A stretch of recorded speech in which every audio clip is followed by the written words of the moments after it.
All right, we're talking how to retain top talent. We're going to talk about compensation and benefit strategies in this video training. If you've ever had an A player that all of a sudden put in their notice and they left for another job because they just had such great pay or benefits that you just can't compete with, I know how you're feeling. All right. Did you know that 68% of employees say that compensation and benefits are among their top considerations when deciding? So they might leave your phenomenal opportunity to go someplace else. So we have to make sure you know what competitive pay looks like. What are benefits? What should you be offering? What is something that is an absolute must offer? And then what are going to be some unique perks, not only to incentivize your employees, but also to motivate them to stay long-term, right? So we're looking at how do we attract them? But then number two, we're going to talk about how do we keep them? So stick with us as we dive into innovative and effective strategies for compensation and benefits. And then stay tuned how to discover how to strategically compensate and have benefits that can elevate your organization's employee retention efforts. We don't want to just attract A players. We want to keep them for long-term success. So the importance of retention, okay? You've got to be thinking about how much time does it take you to hire, right? How long does it take you to train? How long until they are fully up and running in your organization? It might be 90 days. It might be 6 months. In my studios, we always talk about how you really have to be there for a full year before you can be fully trained, because every month is different, right? A September is not like any other month, right? A June is not like any other month in my dance studio world. So retention is huge, because if it takes this much time to train and get people up and running, you want to make sure you don't have them finally trained and then leaving you and having to start all over again. So number one, when we talk about retention, why do we care? Well, performance and productivity, retaining experienced employees. Would you rather have somebody that's been with you for a year or somebody brand spanking new you haven't trained yet, right? It's huge. The cost savings. So high turnover rates result in increased costs. So imagine if maybe you hired a recruiter, right? Or you just did it yourself and you spent a lot of time, took you 30 days, 60 days to find somebody. You make an offer, you pay them for 30 days, 60 days, 90 days, right? And then they quit. How much money did that just cost you, right? We always tell people, don't hire and then hire us at Well Oiled Operation. Make sure you're using our program while you're hiring. And the reason I say that is because I've seen so many people that will spend, they'll hire somebody, they'll spend $2,500 a month on that role. 3 months in, they join Well Oiled and they've spent $7,500. And then we look at what's going on and say, this isn't the right person. So it can be really, really costly. So the cost savings on high turnover, I really want you thinking about that.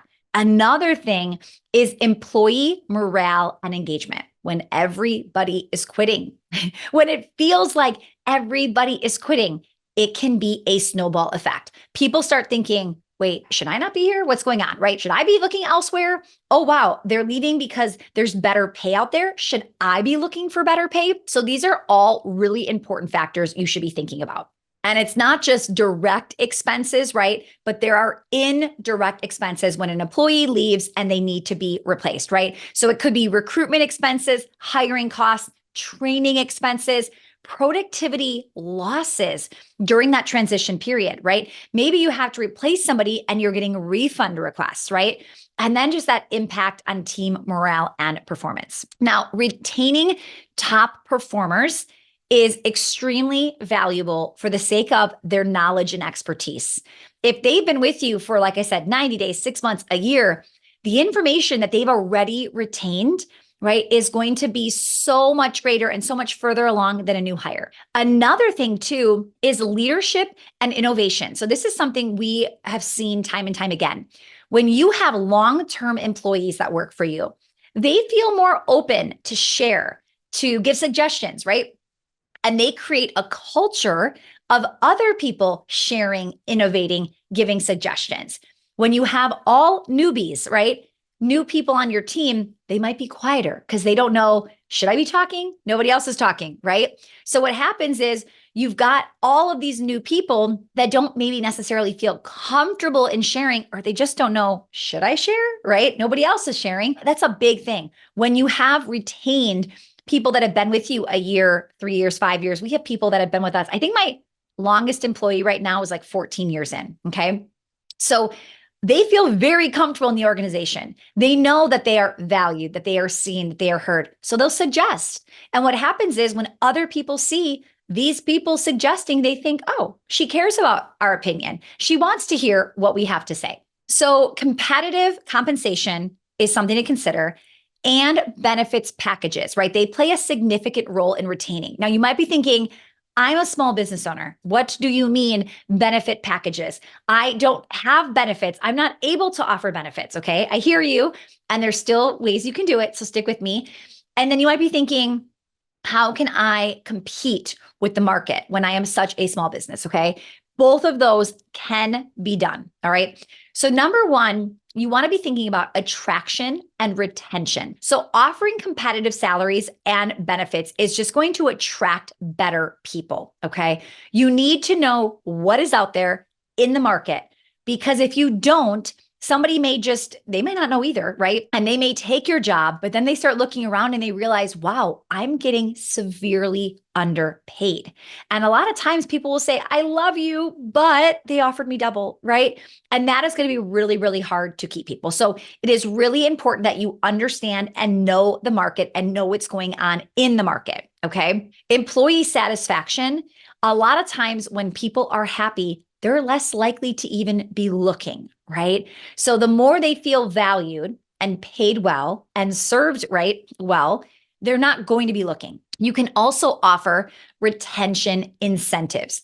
So compensation and benefits can include things like retention bonuses, profit sharing after a certain time, and other incentives to really encourage employees to stay long term. I've seen businesses offer anniversary gifts, right? Where they know, oh my goodness, it's my 5th year anniversary. I'm going to be getting this, or I get to pick from this specific menu of gifts, right? There are ways to do that. And then there's perceived value, right? Employees perceive compensation and benefits as how they're valued in the company, right? So a well-designed package, a well-thought-out package really helps with loyalty. But what we need to figure out is, what does top talent value? Okay. Sometimes just throwing money at people isn't actually what they're looking for. I cannot tell you how many people have come to us taking a pay cut because of other things they wanted that they were not getting with the bigger paycheck someplace else, right? And I'll say, I see you're making this much. The job you applied for is this much. Why would you take a pay cut? And they'll tell me, right? So a few other things to be thinking about. Number one, flexibility. Employees, especially today, prioritize flexible working arrangements. So this could be remote, maybe remote all the time, maybe remote on Fridays, right? Flexible schedules. This isn't the day and age of just 9 to 5, right? Some people would rather be able to pick up early morning shifts, right? We have somebody that will purposely work second shift because they want to be home with their kids during the day, right? So what are they looking for? What do they value, right? A lot of people, right? They want a better work-life balance. So how can you help with work-life balance, right? It's going to be different for all of us. If you have a brick and mortar, you might say, I can't have them working remote. I need them in the building, right? But maybe you only need them in the building 5 hours a day. And maybe you only need them in the building 4 days a week, right? Maybe there are other options and opportunities for them. So what else does that look like?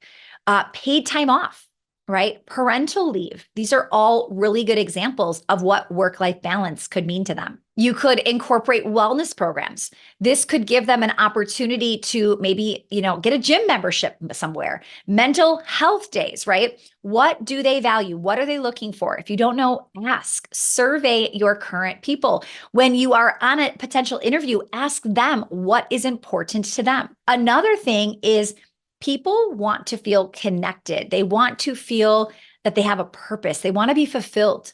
So how do you have meaningful work here? What are you doing? Are you sharing that in your interview process? Are you leading with pay and benefits? Or are you leading with what they'll actually be accomplishing here? All right. It's not just money that will retain. They're looking for the whole package. So there are really 5 elements to consider here. One, just 1 out of 5 is compensation, their base salary, their bonuses, their incentives. When I think compensation, I think of on track earnings. Okay. So the base salary plus the bonuses, what does that equal up to? What could they be on track to make this year? Number 2, benefits. Okay, healthcare, retirement plans, other perks. Now, I feel you. I was not in a place to be offering healthcare plans, okay, until very, very recently when our business finally got big enough. But there were, even at like the 7-figure mark, people were not lining up to give our company healthcare plans, or maybe we couldn't afford to give out healthcare plans, right? But there are other ways to get creative. There are other ways to say, hey, we don't have healthcare here, but we're going to throw in a X amount stipend every month for you to go get healthcare, for you to go get insurance, etc. You could look at, we had somebody that really wanted a 401k. We don't have 401k plans at the moment in our studios. And we figured out, well, what was the match and what were you putting in? And it was like $1,000 for the entire year. But to her, it was a must, right? So we looked at, well, how do we put that in her on track earnings? How do we make sure that that's all wrapped up so that she can still do it on her own? Number 3, work-life balance, flexibility, pay time off, wellness programs, right? Recognition. This is a big one, a really big one that most people don't do. We are so good at nitpicking and telling people what they did wrong, right? Where they messed up. But are you acknowledging their achievements, their wins, their contributions? Are you just sharing what was the mess up or where they went wrong? Or are you sharing the things, the tasks they're doing, the roles they're playing, and how they're contributing to the company? And then number 5, a big one, career development. Are you giving them opportunities for growth, for learning, for advancement? I cannot tell you how many people will interview and they'll say, what's the growth plan? Is there room to grow? Are there management positions? Like, tell me what's going on, right?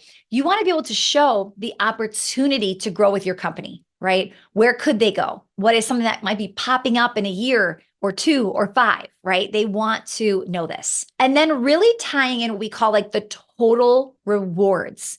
So a lot of times, maybe employees, they just see they make 60K base and they're not figuring out, well, yeah, but you made 20,000 in bonuses. So that's 80,000, right?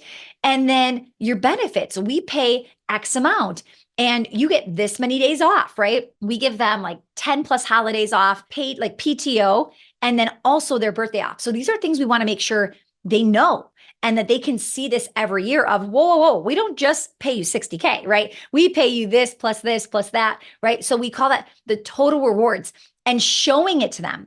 What are you actually giving, whether that's tangible or intangible, right? You want to make sure they kind of see, because what you don't want is them comparing maybe the 60K offer they currently are working on to somebody who's like, oh, we've got an offer for 80K. And you're like, but wait a minute, you actually do make 80K plus we do XYZ. You actually probably make closer to 90K, right? So these are things where you can't just assume they know. I am educating my team constantly on what they actually get paid, right? Sometimes somebody will say, well, I only make this much per hour. And I'm like, no, you don't. You make this much per hour. And they're like, no, my paycheck gives me this much. I'm like, well, there's taxes taken out, right?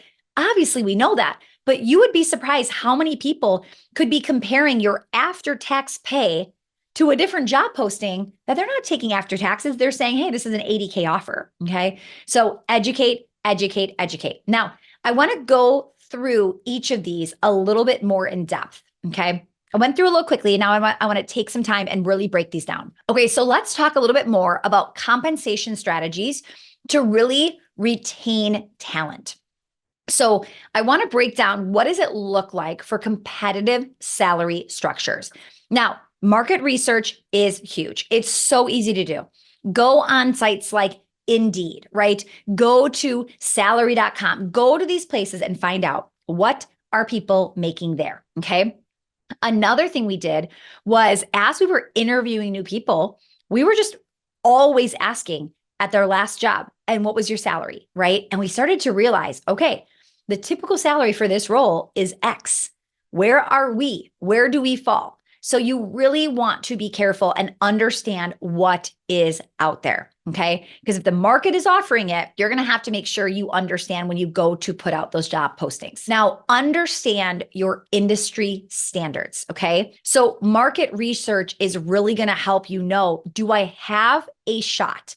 Am I not getting qualified people because the number is just too low, right? So if you need to be putting out maybe like a 40K or 50K for a part-time role for something, and then you find out people part-time are making 10K more than that, right? But your mind might be saying, no one's applying for this job. It just must not be, there people aren't out there. Good people aren't out there, right? And it's like, no, they are out there. They're just applying to all your competitors because it's a way better offer. So do not think I'm just going to keep my eyes on my own paper. This is time to really look around. And sometimes what you budget is not what it's going to take. So you might have decided, okay, I've got this much to spend on this role. And then everybody you interview is asking for 10, 20, 30% higher than what you planned. And as you start to see, wow, all of the people I'm really looking at are really expecting this, right? Look for patterns. Don't just look for one person. I see this all the time. One person asks for 120K and they think, oh, that must be the going rate. It's like, no, just one person that's delusional that has no idea what the offer is. So you want to make sure you're looking for patterns of, wow, everybody is asking for 120K. I'm way off on what this could do. And if that's the case, go back to the drawing board and go to that job description and figure out, how is this math going to work out for you, right? Step one of what we teach inside of Well-Oiled is our profitable outsourcing framework. And step one is make the math work. If the going rate is 120K for that specific general manager position, and you cannot figure out how they're going to make you $120,000 or more, right? You've got to restructure what you're offering. Next, retaining employees. So offering salaries that are in line with industry standards is going to reduce you losing them down the road. Here's what I always tell people. You don't want a deal. So if you find out that there is this role and it's like 120K and everybody's asking for 120K, and then all of a sudden you get somebody who doesn't know and she asks you for 100K and you get excited, right? It's way less than what you were thinking. So you get the person that you take that deal. Well, what's going to happen is if she's truly like overqualified and getting underpaid, eventually she may go look on other websites. And the second she realizes, wow, I am being grossly underpaid, she is going to leave. So you want to make sure that you are paying fair. You don't want to be getting a deal and just paying them less because they're taking it. Okay. Know what's happening in the market. Here are some tools and resources for salary benchmarking. So Bureau of Labor Statistics. Okay. You will get salary surveys across various industries and occupations, and that will really help you decide, is this in alignment? Okay. Another great one, salary.com, PayScale, and ZipRecruiter. You will find out very quickly what is going on. Now, I do warn you people that if you have inappropriately titled somebody, so let's say you're a business making $600,000 a year, gross revenues, and you're like, I need a CMO. Okay. So you go into salary.com and you type in chief marketing officer and it says $225,000. And you're thinking, that's a third of my income. There's 0% chance I could pay that. It's most likely you are titling it wrong. So you might just need a social media manager. You might need a marketing assistant. But because you've picked the wrong title, they're showing you way bigger salaries than you probably can afford. So be careful you aren't over titling and then eventually overpaying. Performance-based incentives is another great motivator for employees. And what I like about this is it helps you feel a little bit more secure as the employer. I'm not just throwing money at somebody. I'm saying, listen, I will pay you this base, and the rest of that you want to earn is based off of you earning it. So when you get somebody who wants a really high base and low commission opportunity, it makes me wonder, are they not as good as they say or claim to be, right? If somebody is really, really good, they shouldn't be scared or afraid of a low base if they know they can do what they need to do. So what you can do here is, again, you're going to have a specific base and then show them their performance-based incentives, what they could truly earn for that phrase I was saying before, their on-track earnings. So base plus bonuses equals on-track earnings. Now, a couple things you can do here is it could be, hey, when we hit this, it unlocks this bonus, right? And that could be anything. That could be if we cash collect this week, if we a certain dollar amount, if we sell 10 sales this week, right? This could be a group effort. This could be an individual effort. There's a couple ways to do that specifically. Another thing we find is there are some people on your team that just want to be recognized. They just want rewards. They just want that, not fake trophy, but you know what I mean? Like they want the call out. They want the shout out. So even having a leaderboard this week, maybe you are trying to get reviews and you let the leaderboard, you share it every Monday of here is, this person got X reviews, that person did this reviews, third place is, this person, they've got that many reviews, right? Some people, they don't even need a prize. They just want to be first place on that leadership board, right? Or that leaderboard. Now, you absolutely could tie in a prize, money, performance, right? Based off of where they land on that leaderboard. Okay. One of the things we just did for reviews is when the team collectively unlocked 25 reviews, we did a big prize, a big giveaway for the winner. Now, everybody still earned something for every review they got. So everybody got it. But the cherry on top was, but the overall winner was going to get a big prize. Okay. And it could just be random giveaways based on what you want. So ask yourself, what am I looking for this week? Am I looking for sales? Am I looking for people to follow this specific system? Am I looking for reviews? Am I looking for testimonials? What do you want? Incentivize what you want. That's what you want to make sure performance is based off of. So if you want more trials, more consults, give a reward for consults booked, right? Things like that are going to massively help. So all of this will increase engagement with your employees. When that happens, they're going to feel more engaged. They're going to have just a clearer idea of what are we shooting for? How will my efforts be rewarded? What does this look like? And all of that just leads to higher job satisfaction and just a commitment to achieving the big goals in the company. Some other effective ways to incentivize: sales commission. I love to have mini businesses within my business. I don't want to be the only one sitting here reaping the rewards when we have a big month, right? I want to share the wealth, and offering a percentage to salespeople, right, of what they actually brought in could be huge. Profit sharing, sharing a portion of the company profit. I've got a little warning on that in a minute, so stick with me there. Performance bonuses, like we just talked about. Recognition programs. So non-monetary, employee of the month, right? Awards where you just shout them out at the next team meeting. People that are performing in alignment with your company values. There are so many opportunities here. Let's actually talk equity and profit sharing and actually owning a portion of the company. All right, I have to bring this up, but I want you to know the typical small business owner that is watching my video that I'm talking to, I do not recommend giving away equity or ownership options to employees, okay? I think you can keep 100% of ownership and motivate your team in other ways. You can still give 10% of your profit and profit share without giving away 10% equity. So be careful if you choose to go the route of actually giving equity. One, it'll make the company a lot harder to sell when 3 different people own stakes of your business, okay? Why do I care about that? Because I don't ever build a business that I don't think, how could I sell? Just like, even though this is my forever home and I love my home, I built it to sell it. Even if I live here for 20, 30 years, okay? I build businesses with the end in mind. Number 2, what if you sell a portion to the wrong person? How many times have you hired somebody? You loved them in the interview process. You loved them for the first 2 years. And then something happened and they changed. One day you thought they were amazing. The other day you were like, I need to fire them. What happens when that person owns 10% of your company? You could fire them and they don't have to work there, but could you imagine still giving them 10% of the profits every month? So don't go here too quickly and give away profit share. Again, you can decide to say, I'm going to take 10% of the profit and hand out bonuses at the end of the month without locking yourself in to a situation that ends not the way you want it. So think bonuses and commissions before you go the profit share and equity route.